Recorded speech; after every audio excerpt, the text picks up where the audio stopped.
వాగ్వాదించి వాటి వందనాలు. మంచి సమయంలో ఆనంద్ పాల్ గారు వచ్చి ఒక 10 నిమిషాలు గ్రీటింగ్స్ తెలియజేస్తారు, క్రిస్మస్ గ్రీటింగ్స్ తెలియజేస్తారు. ఆ తర్వాత మనం అందరం కూడా ఆరాధన చేద్దాం. Praise the Lord. దేవునికి స్తోత్రం. సమయం వెళ్ళిపోతుంది. మన మధ్యలో ఇంకా గంట సమయం మాత్రమే ఉంది కాబట్టి ముందుగా దేవుని కొందనాడు, దయసేవకులు కొందనాడు. క్రిస్మస్ ఏంటంటే నశించిపోద్దాన్ని వెతకి రక్షించడానికి మనిషి కుమారుడుగా దేవుడు ఈ లోకానికి వచ్చాడు. అయితే ఆదిలోనే దేవుడు తన ప్రవక్తల ద్వారా మాట్లాడుతూ వచ్చారు. ప్రజలు విన్నట్టుగా ఉండేవారు అనమాట. అయితే యేసుక్రీస్తు వారు ఏం చేశారంటే ఇంకా తానే ఒక నరుడు రూపం ధరించుకొని మరి ఒక శిశువుగా మరియ గర్భాన పుట్టి ఈ లోకానికి రావాలని దేవుడు కోరుకున్నాడు అన్నమాట. ప్రేమని దేవుని బిడ్డలారా, అయితే ఎందుకు వచ్చారంటే మనిషి జీవితంలో పాపం అనేది తీసివేయటానికి వచ్చారు. ఆ పాపాన్ని తీసి మనల్ని ఎక్కడ నడిపించడానికి వచ్చారంటే పరలోక రాజ్యం. అయితే ప్రియమైన దేవుని బిడ్డలారా, 2026 సంవత్సరాల క్రితం యేసుప్రభు వారు వచ్చారని చాలామంది అంటారు. అంతకుముందు లేరా అని అంటారు. యేసుక్రీస్తు వారు ఆదిలోనే ఉన్నారనమాట. సామెతల గ్రంథం 3వ అధ్యాయము 1, 2, 3 వచనాలు మనం మాట్లాడుకుంటే, నా కుమారుడా నా ఆజ్ఞలను గైకుంటే నీకు సంవత్సరాలు దీర్ఘాయుష్మంతుడు అవుతావు, అంత మాత్రం ఒక సత్యమును దయను నువ్వు పొందుకుంటావు. అంటే సత్యం అంటే ఏంటంటే వాక్యం. అదే వాక్యం హెబ్రీయులకు రాసిన పత్రిక 12వ అధ్యాయం 5వ వచనంలో ఏమంటుందంటే, నా కుమారుడా, చదవండి ఒకసారి. హెబ్రీయులకు రాసిన పత్రిక 12వ అధ్యాయము 5వ వచనం, నా కుమారుడా ప్రభువు చేయు శిక్షను తుణీకరించకము, ఆయనని గద్దించినప్పుడు విసుక్కోకము. ఎందుకంటే దేవుడు గద్దిస్తాడంటే తన రాజ్యానికి పిల్లలని చేర్చుకోవాలని. ప్రియమైన దేవుని బిడ్డలారా, ఒక మనిషి జీవితంలో పాపం పోవాలంటే ఎన్నెన్నో కార్యాలు చేస్తూ ఉంటారు, కానీ అవి ఏమీ దేవుని రాజ్యానికి తీసుకెళ్ళావు. అయితే ఆయనే ఈ భూమి మీదకి వచ్చారు. రావటం వల్ల ఆ నక్షత్రం మరి ఎలాగా జ్ఞానులకు ద్రావు చూపిందో, వాళ్ళ జ్ఞానులు వెళ్ళి సాగిలపడి ఆ విన్న వాక్యాన్ని ఏం చేశారంటే ఆయన ప్రభువుని స్తుతించిన తర్వాత ప్రజలకు వర్తమానం ప్రకటించారు.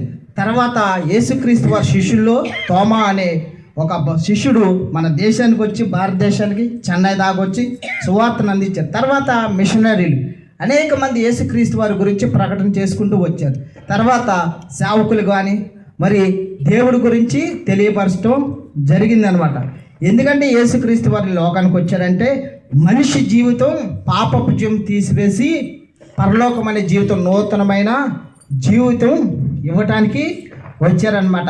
ఈ భూమి మీద ఉన్నంత కాలం శాశ్వతం కాదు. క్రిస్మస్ ఏంటంటే ఇంటి పండగ కాదు, క్రిస్మస్ అంటే ఒంటి పండగ కాదు. క్రిస్మస్ అంటే క్రీస్తుని ఆరాధించడం. ఎందుకు ఆరాధించాలంటే 105వ కీర్తనలో ఏమంటాడు, అనుదినము ఆయనను స్తుతించండి, ఆయన చేసిన ఆశ్చర్య కార్యములు అన్య జనుల్లో తెలియపరచండి, అనుదినము ఆయన రక్షణ సువార్తను ప్రకటించండి అని దేవుడు అంటాడు. ఆరాధించడం వల్ల ఏమవుతుందంటే హృదయాలు తెరపడతాయి. ప్రియమైన దేవుని బిడ్డలారా, ఎంతోమంది ఎన్నో రకాలుగా మరి ఆ దేవుడి కోసం ప్రయోగాలు చేస్తూ ఉంటారు. కానీ యేసుక్రీస్తు వారు ఎందుకు వచ్చారంటే నశించిపోద్దాన్ని వెతకి రక్షించడానికి మనిషి కుమారుడుగా ఈ భూమి మీదకి వచ్చారన్నమాట. వచ్చి 33.5 సంవత్సరాలు ఆయన సువార్త ప్రకటించి తన సేవ జీవితాన్ని ముగించడం మాత్రమే కాకుండా కలువరిశిల్లో మన కోసం ప్రాణం పెట్టి తిరిగి లేచి రెండో రాకట్లో మరలా రాబోతున్నారు పడి. ఎందుకని యేసుక్రీస్తు వారు గొప్ప దేవుడు అనమాట. ఆయన పుడతం వల్ల ప్రపంచానికే ఒక వెలుగు ప్రకాశించబడింది అనమాట. ఎందుకంటే ఆయన నమ్ముకుంటే ఏమిటంటే పరలోక రాజ్యం. ఎప్పుడైతే ఆ జీవితం పాపపు జీవితం నాలో కూడా ఆ పాపం అనేది ఉండేది. సినిమాలు చూసేవాడిని, పని దగ్గర ఎవరిని కొడితే వారిని కొట్టేవాడిని. నేను ఏమన్నా సరే నేను ఏమన్నా అంటే నేను ఊరుకునేవాడిని, నా తప్పు లేకపోయినా. కానీ చాలామందిని కొట్టేవాడిని, చాలామంది చేతులు ఎరగొట్టాను నేను.